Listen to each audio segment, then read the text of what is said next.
Ակամայից չեմ կարող չարձագանքել որոշ ԿՊԱ-ականներին, մասնավորապես Տարոն Չախոյանին, ում իմ մոտ տպավորությունն է, որ վերջի մի քանի տարիների երազանքը եղել է նմանվել դառնալ Վահագն Ալեքսանյան, ավաղ չի ձգում ԿՊԱ-ականը։ Հիմի փաստերով անդրադառնամ, այդ որ խոսում է երեխաների հետևը թաքնվել, այդ Արեգնաս Մանուկյանի աղջկա հետևն է թաքնվել։ Չուզում հասկանամ, կամ այսօր դեպք ենք ասում, երբ որ 3 երեխաներին մորը, ով ոչ մի խնամակալ չունի տարել է կալանքի, իրանց հետևն ենք թաքնվել, թե որ ասում առավոտ ժամը 7-ին 10 դիմակավոր ԱԱԾ-ականներ գնացել էին Լևոն Քոչյանի տան դիմաց։ Այդ ԱԱԾ-ականները չէին կարողանում դուռը թակել երկոքի առանց դիմակ, ասել բարև ձեզ, կներեք եկել ենք կամ մի ժամից մոտիկանում ենք, ժամը 7-ին մարդկանց երեխին հանելը նորմալ էր ձեր համար։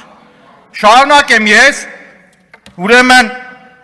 ակնհայտ է, որ դասական հետապնդումների շարք է գնում, այդ Տարոն Չախոյանը չկարողացա հասկանալ, Նիկոլ Փաշյանի ձեռքերի հետ խնդիր ուներ, այն որ ասում է ձեռքերն եմ կտրելու, Նիկոլ Փաշյանն է շատ ուղիղ կանգնել ու ասել, որ ԱԱԾ-ին ուղարկել եմ, մյուսին ուղարկել եմ, գա ձեր հետևից։ Նիկոլ Փաշյանի հետ բան ուներ, հարց ուներ, ես ոչ մի ԿՊԱ-ականի թույլ չեմ տա Նիկոլ Փաշյանի ձեռքերի հետ հարց ունենալ։ Հաջորդը խոսում են, թե ցուցումը ոնց է լինում, ինչ է լինում։ Ազգային ժողովի ամբիոնից ու շատ ուղիղ։ Գիտեք հետաքրքիրը որն է, ստեղ հաղթողի կեցվածք չես տեսնում։ 18 թվականին, երբ որ հետապնդումը սկսվեց Ռոբերտ Քոչյանի նկատմամբ, հետևից տեսանք ինչ առհավիրք եկավ մեր պետության, մեր ազգի գլխին։ Ու այսօր այն տպավորությունն է իմ մոտ, որ մեզ նոր աղետ է սպասվում։ Նոր առավիրք է սպասվում։ Ու ոնց նոր սահմանադրությամբ, ադրբեջանցիների նոր պահանջով ու ԿՊԱ-ականների համաձայնվելով։ Շատ ուղիղ քաղաքական հետապնդում է, եւ ես իմ աջակցությունը հայտնում բոլոր քաղբանտարկյալներին, իմ աջակցությունը Քոչարյան ընտանիքին եւ քաղաքականության հետ ոչ մի կապ չունեցող քաղբանտարկյալ Սեդրակ Քոչարյանին։ Այդ որ խոսում եք կոռուպցիայից, մի փունջ կոռուպցիայի գործ եմ նվեր տվեց ձեզ։ Երբ որ ձեն չեք անի ցածր կխոսամ, երբ որ կընդհատեք բարձր կխոսամ, ուրեմն անձայն կլսեք։ Ուրեմն շարունակեմ, երբ որ կոռուպցիայից եք խոսում, մի փունջ կոռուպցիա նվեր եմ տվեց ձեզ։ Այդ ձեր քնչականը կարում է գործառույցի։ Իհարկե չի կարողանա։ Ինչի համար չի կարողանա։ Այդ անիֆիկ 25 միլիարդից թե տեզերա գնացի, չգիտեմ ինչ էին արել, 3.3 միլիարդ էլ տեղա գործառույցվե։ Միլիարդներ։ Մենակ Երևանի հողերի թալանը ձեզ նվեր։ Բառացի կանգնեցի, ասեցի ու արձանագրեմ, ոչ մի առարկական փաստարկ չեղավ այդ թալանի համար, չեղավ, որովհետև չկար։ Տիկին Յոլյան, կարևորագույն բնապահպանական խնդիրներից է օդի աղտոտվածությունը, Երևանի փոշին, որ այդ խնդիրն առաջացնում էր, ֆանտաստիկ լավ կլիներ, որ կառավարությունը Կասկադի աջ կողմը ամբողջությամբ անտառ ստեղծեր, կանաչ գոտի ստեղծեր, բայց արի ու տես, որ 23 հոկտեմբեր 2025 թվականին կառավարության որոշմամբ ներդրումային ծրագրի հավանություն տալու համար GTB Development SP ընկերությանը առանց մրցույթ կազմակերպման իրավունքով հողամաս տրամադրելու գործարք է տալիս։ Գիտեք ինչի դիմաց, ասում է 20 միլիարդ պետք է ներդրում կատարի, Կասկադը ավելացնի։ Առաջի հայացքից ֆանտաստիկ գործարք, ասում ես վերջապես Կասկադը կավարտվի։ Բայց արի ու տես հավելվածի երկրորդ էջում գրած է. ծրագրով նախատեսվում է կառուցել բնակելի բազմաֆունկցիոնալ համալիր B1, B2, B3 գոտիներում 125,000 քառակուսի հողատարածքի վրա։ Կասկադում մի քառակուսի մետրը $2,000 բերեք, մի հատ մեդալ կկախեմ ձեր վզին։ Այսինքն այս գործարքի այդ հողի արժեքը նվազագույնը $250 միլիոն է։ Հանում եք 20 միլիարդով 50 միլիոն դոլարով, ասում եք կսարքեմ։ Հիմա ինչ, սրա համար, կառավարության այս գործարքի համար պիտի դատի Նիկոլ Փաշինյանը, հարց եմ տալիս ձեզ, թե Արայիկ Հարությունյանը, կառավարության որոշումը նախապատրաստվում է բոլոր ատյաններով գնում է, անխտիր բոլոր ատյաններով, ու ամեն մի ատյան իր պատասխանն է տալիս։ Ամեն միացյան, հատիկ առատիկ, էսի սրա համար, մյուսի համար։ Բայց դե հետաքրքիր մի հատ ուրիշ գործարքել կա շարունակում ենք, պարզվում է, էդ էլ իրանց էջից եմ հանել, ով ցանկություն կունենա կմոտիկանակի ինձ բոլորը առարկայական կտամ ձեր ձեռքը կկարդաք։ Ուրեմն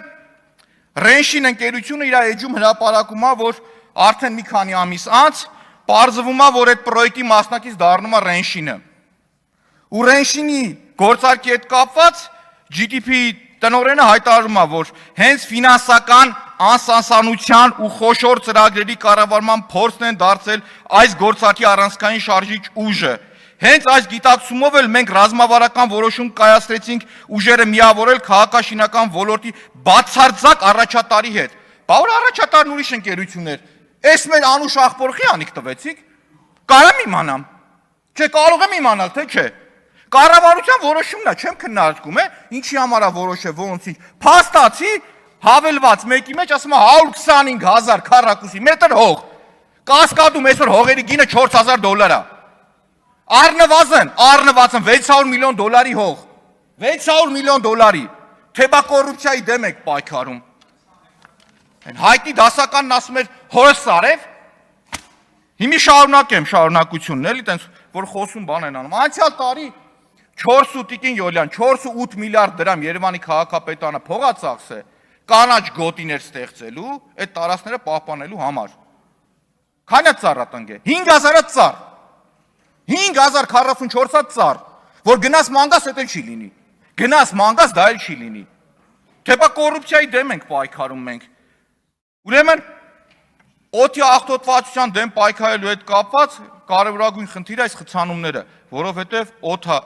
մթնոլորտը արտանետվում CO2-ի մեծ քանակ, շատ մեծ քանակ ժողովուրդ։ Անցյալ տարի Նիկոլ Փաշինյանն ընկավ խցանման մեջ, ջղայնացավ ու ԿՊ-ական աղբերների համար կառույց ստեղծեցին։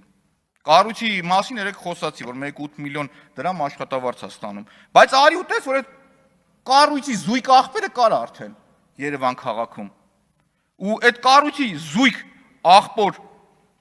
անվանումը Երևանի քաղաքի կառավարման տեխնոլոգիաների կենտրոններ ու դրա տնօրենի աշխատավարձն էլ է 2 միլիոն դրամ։ 2 միլիոն դրամ։ Գույքարկը բարձրացնում եք 2 միլիոն դրամ տալիս եք, բարձրացնում եք տալիս եք։ Երևանի ավտոբուսը անցավ թվայնացման այդ միասնական համակարգի վճարման գումարների անհետացումը միլիարդավոր դրամների հասավ։ Միլիարդավոր, միլիոն չէ, միլիարդ։